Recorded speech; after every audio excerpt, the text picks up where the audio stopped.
guest tonight. He's the moderator of the longest-running program in television history. From Meet the Press, please welcome Tim Russert.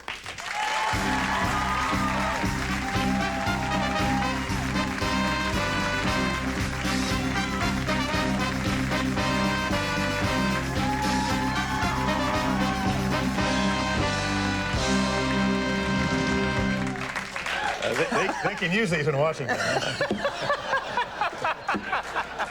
Good Lord! I hope you forget to take those out of your pocket and they fall out the next time you're interviewing a head of state. Like, hey, nice hemp. Madeleine Albright. Oh God! Woo. Man, you hit the ground running tonight. Hey, nobody's watching. He's right. Oh, man. Well, first of all, you just brought up Madeleine Albright. Let's start. I want to ask you that. Everyone's talking about this town meeting that they had last night. I think everybody is talking about this today. They get Madeleine Albright. They get Secretary of Defense Conan. Right. They put him in this giant amphitheater, and they think that it's in Columbus, Ohio. Well, that's the point. You see, somebody at the White House said, let's go to the heartland of America. Let's go to Ohio. Because they're all bumpkins there. And they'll all say, yes, whatever you want. And they walked into Ohio State University, which is a very good cosmopolitan school, and people stood up and said, why are we doing this? Why are we going to have this bombing attack? Why should we do this? Why don't we go after Saddam? And they asked very precise, intelligent questions. Some of the questions were amazing, and Albright looked like she'd been hit by a rock. Well, actually, that happened later in the event. It got unruly. But surprise, surprise, you know, just because you're from Ohio, right? doesn't mean you get it. They really thought that Junior Samples would be standing up with a pig, you know, and asking like easy, right down the middle questions. We must be in Kansas. Where's Toto? You know? Yeah. It's not the way. This country is very well informed, very educated, and they ask excellent questions, and they deserve answers. Yeah. They didn't get them yesterday. So someone's getting fired over this in the Some White genius House. at the White House who said Ohio.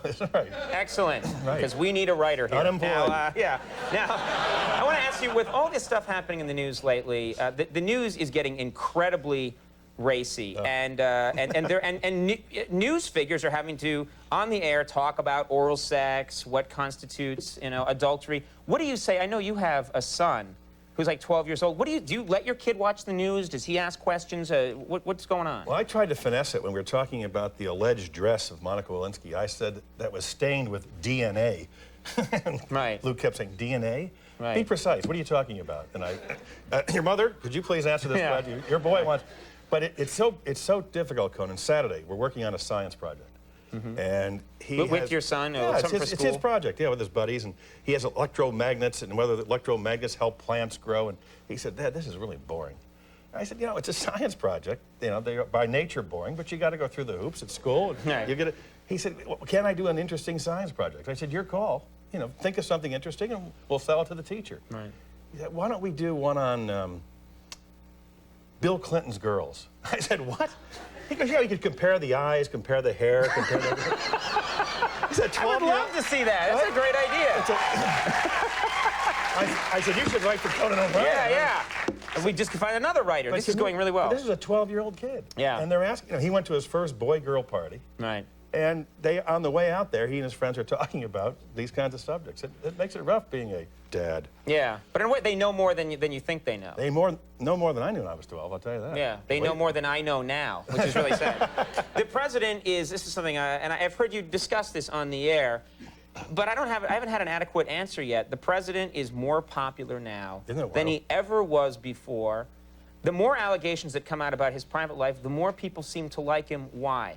Well, he's at 70%, and Trent Lott, the Republican, said one more sex scandal, he'll be at 90% approval. You know, he's went on the way up.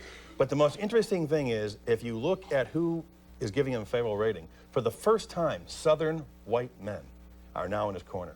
He used to have a very strong black base, a Hispanic base, a women's base, the gender. White Southern men are there. That's called the Bubba factor. And we actually talked, and they said, you know, why do you suddenly like Bill Clinton? I said, you kidding us? Bill Clinton in the White House? And the wife stood by him? He's our guy. I mean, they like that. They like it. I mean, it's amazing. Now, this may be... He's now going to, like, instead of Hail to the Chief, it'll be a Leonard Skinner tune, right? He'll be playing on the way out. You know who he was? What? Leonard Skinner? He was there. He was the band's gym teacher. Not bad. Yeah. Pretty good, huh? Okay, I'm doing He's my a hip best. or what, huh? Well, I'm a hipster. No one knows what the hell we're talking about. They're saying, who's Leonard Skinner? Right, Yeah. right. Let's talk about Hanson for a moment. Now, I was curious. This movie, Primary Colors, is coming out. It's amazing. And it's interesting because Travolta plays Bill Clinton. The character of Bill Clinton. Right, and he's doing. I've seen the trailers, and he's doing the accent. He looks like Clinton. When this movie comes out, if it's popular, is that trouble for Clinton? Is it a negative movie? When the book was written by Joe Klein, it cast Clinton in a kind of role that people would be questionable whether they want to go Right. as president. But George magazine has described the movie as a celluloid Valentine.